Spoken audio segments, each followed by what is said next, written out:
Aeg on teha juttu meie nädala tegijaga ja meie nädala tegu siis oleme kommenteerinud võtnud ühe inimese. Nimelt keegi inimene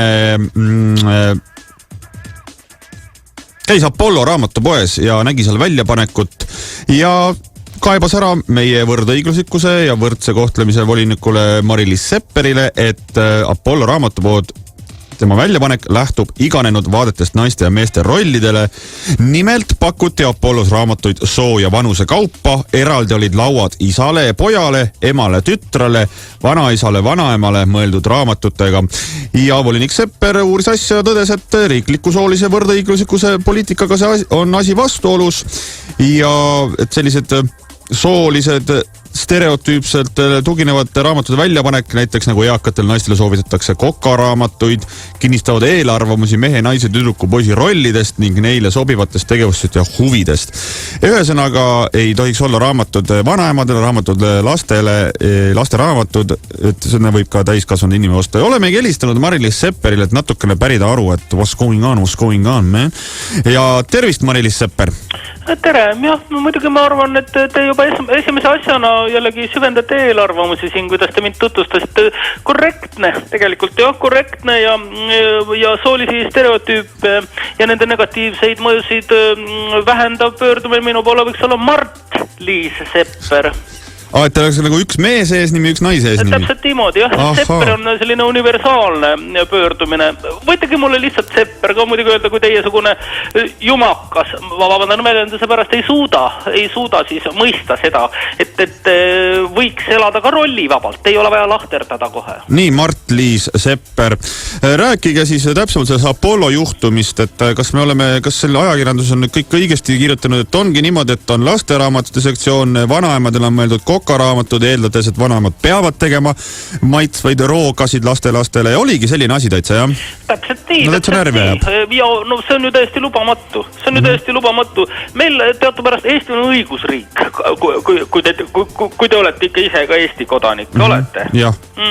Ja Eestis on nagu ühes korralikus õigusriigis on olemas riiklik võrdõiguslikkuse poliitika ja seal ei nähta sellist, ma ütleks, vanuselist ja soolist diskrimineerimist sugugi ette, nagu meil on siis antud juhul selles konkreetses Apollo raamatupoes. Käisin seal ise ja tõepoolest on niimoodi, et on eraldi siis lasteletid, on eraldi vanameeste letid, vanade naiste letid ja naiste ja meeste letid, mis on täiesti lubamatu. Need kinnitavad ainult alusetult määratud soorolle ja annavad negatiivse pildi sellest, missugune tegelikult on Eesti ühiskonna läbilõige. Ja ärge segage, palun, ma jätkan. Nimelt ei ole midagi halba sellest, kui lapsed, kes on ka väikesed inimesed, oma raamatud leiavad siis, ma ütleksin, isade ja emade raamatute vahelt. Sellest ei ole, kas te olete lugenud endise siis, ma ütleksin, kurjategija praeguse vangi Jüri Mosina mälestuste raamatut? No ikka. No tegu on sellise, ütleme, verise realismiga. Miks ei võiks laps seda juba lugeda? Miks ta peab Pipit lugema? Ma ei näe nagu põhjust, miks on vaja hoida last hiidikinnastel, kinnistada temas veel kord veendumust, et tema on kuidagi eriline. Ei ole, ta on täpselt samasugune. Või siis võtame Ruitlase raamatu, eks ole, mis ka loomulikult on siis selline, et on pandud isadeletti, kui ta tegelikult on ju kõlbab ka vanaemadele lugeda. Ma ei näe nagu seda, miks nii oluliselt asjalt nagu pole aastakümneid tolmu pühitud. Minu küsimus on samm edasi, kas see võib tähendada seda, et kui laps läheb koolivaheajal maale vanaema juurde... Aga miks laps ei lähe vanaisa juurde? Miks ta läheb jälle järjekordne stereotüüp, kui on laps, ta peab minema maale vanaema juurde. Laps võib minna ka linna onu juurde. Laps võib minna välismaale tädi juurde. Laps võib jääda koju, ta ei pea ära minema. Ärme jää kinni nendesse negatiivsetesse stereotüüpidesse ja nende mõjudesse. Ärme jää siia kinni. Okei, ma saan aru, aga ütleme nüüd selline situatsioon on, et laps on vanaema juures.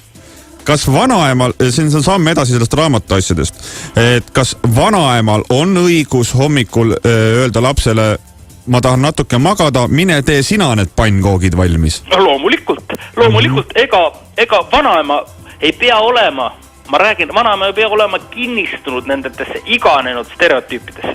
See on väga lahe, et vanaema ütleb lapsele niimoodi. See on väga tore. Laps, võtku see kahvel, võtku need munad, võtku see pann, löögu need sinna laiali, küpsetagu need pannkoogid. Miks vanaema? Miks me paneme vanaema sellisesse rolli, et ta peab tegema... Ja kuduma samamoodi. Kuduma. Võib-olla vanaema tahab meestega väljas käia. Ja. Miks me keelame talle? Ta on ju noor inimene tegelikult. Tema on ju ka naine või mees. Võib-olla vanaema... Miks me määratleme niimoodi? Ta on vanaema, ta ei olegi enam tähtis, kas ta on mees või naine on ju. Täpselt niimoodi. Ta ei olegi oluline see, et ta on vanaema. Oluline see, et ta on inimene eelkõige. Jääme siia ja ta ei ole kinni oma rollides. Ja siin jällegi, eks ju, laps läheb siis suvel vanaema juurde. Miks laps ei või minna sügisel vanaema juurde, ma ei saa aru. Ja, see on täiesti õige. Me just hetk tagasi arutasime siin Arkansas